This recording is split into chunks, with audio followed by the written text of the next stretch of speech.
안녕하세요. 조셉 머피의 끌어당김의 기적. 오늘도 한번 읽어보도록 하겠습니다. 세 단계의 기적. 사역 중에 있었던 일이다. 나는 중서부에서 멋진 젊은이 제닛과 비리 결혼식에서 주례를 서준 적이 있다. 그러나 한 달 후 이 둘은 헤어졌다.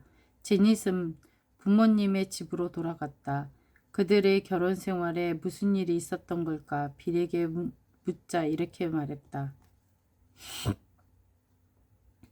우리가 자란 이 마을에 살면 안 됐어요. 제닛은 인기가 너무 많습니다. 실제로 고등학교 때 모든 남자들이 제닛을 좋아했죠.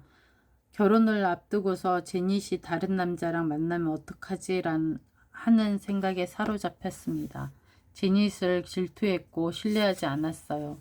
이전 남자친구들과 바람 피우는 상상을 해봤는데 저를 차고 딴 남자에게 갈 게 뻔해요. 아내에 대한 부정적인 상상을 하면서 빌은 두려움과 질투, 상실감을 마음속에 품고 살았다.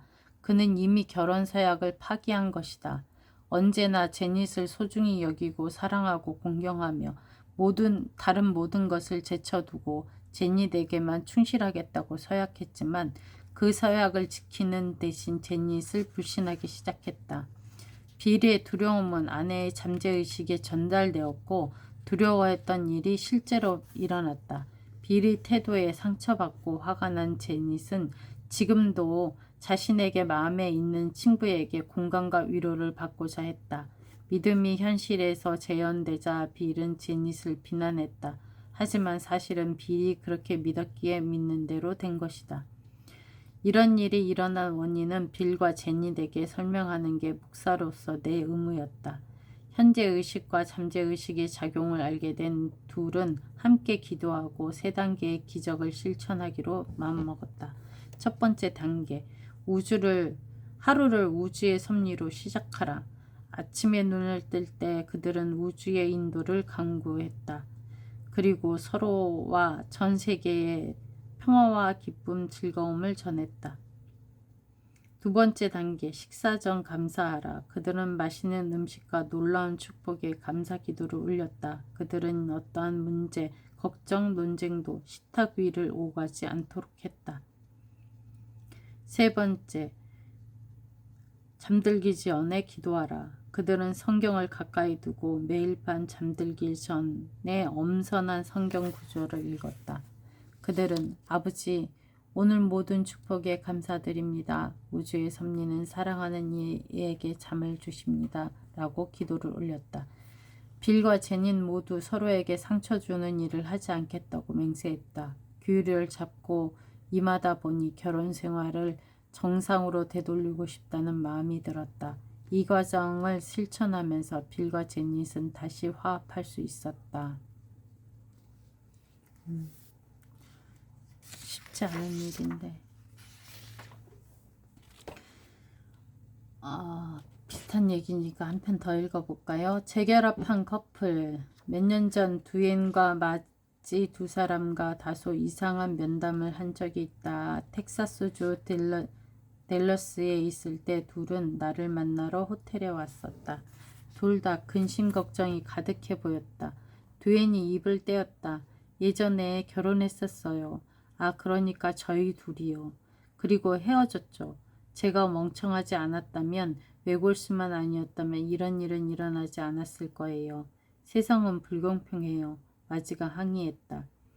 내가 바보처럼 행동한 거 당신도 알잖아. 어쨌든 지금 그 문제로 싸우지 말자. 두앤이 말했다. 요점은 저희가 계속 비슷한 일로 싸우다가 이혼을 했다는 거예요. 그리고 얼마 지나지 않아 재혼했어요. 이혼 후 상처를 달래기 위해 얼마 지나지 않아 다시 결혼한 사람들이 있다는 거 아세요? 뭐 저희도 그런 거였죠. 엄청난 실수였어요. 최악은 재혼이 일주일 전부터 이럴 줄 알았다는 거예요. 저도요. 어쨌든 요점은 지난 1년 반 동안 결혼 생활을 이어가 보려고 노력했는데 잘 안 되네요. 하지만 아직도 서로를 사랑해요. 어떻게 해야 할까요? 어떤 결혼 생활이 우주의 계획에 부합한다고 생각하십니까? 사랑으로 빚어진 진정한 결혼과 거짓말뿐인 가짜 결혼 중에서요. 둘은 동시에 답했다. 진정한 결혼이요. 답을 알고 계시네요. 배우자의 거짓은 결혼 생활을 이어가는 건 상대방뿐만 아니라 자기에게도 할 짓이 못됩니다. 진실을 말해야 합니다. 두 분 다 어느 정도는 이 사실을 이미 알고 있을 겁니다. 두엔과 마즈는 서로를 향한 마음을 다시 사랑의 재단으로 인도했다. 허한 마음을 달래고자 급하게 한 결혼은 평화롭게 끝냈고 그와 관련된 주위의 모든 사람에게도 축복을 보낼 수 있었다. 이 커플은 진정한 의미에서 재결합했다. 사랑은 두 심장을 하나로 묶고 두 사람을 끈끈하게 연결한다. 오, 사랑은 두 심장을 하나로 묶고 두 사람을 끈끈하게 연결하는 거래요. 엘리자베스가 근심이 가득한 얼굴로 나를 찾아왔다. 아버지가 제 결혼을 팔탄내기 위해 정신적인 힘을 사용할 수 있다고 믿으세요? 무슨 말인지 잘 모르겠습니다. 자세한 사정을 들려주시겠습니까? 결혼한 지 1년 반 가까이 됐어요. 프랑크와 저는 사랑에 푹 빠져 있어요. 매우 행복한 결혼 생활을 하고 있답니다. 문제는 프랭크가 카톨릭 신자이고 아버지는 카톨릭 신자를 싫어한다는 거예요. 카톨릭 신자들은 사탄의 노예라면서요. 분명 아버지는 제가 이혼하기를 기도하고 계실 거예요. 우주의 섭리께서 기도를 들어주실까봐 너무 두렵습니다.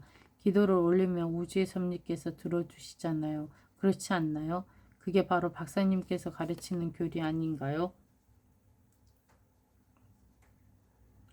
그럴 수도 있고 아닐 수도 있습니다. 내가 올리는 기도는 나에게만 효과가 있어요. 내가 아버지에게 힘을 실어주지 않는 이상 아버지는 내게 어떤 영향도 줄 수 없습니다.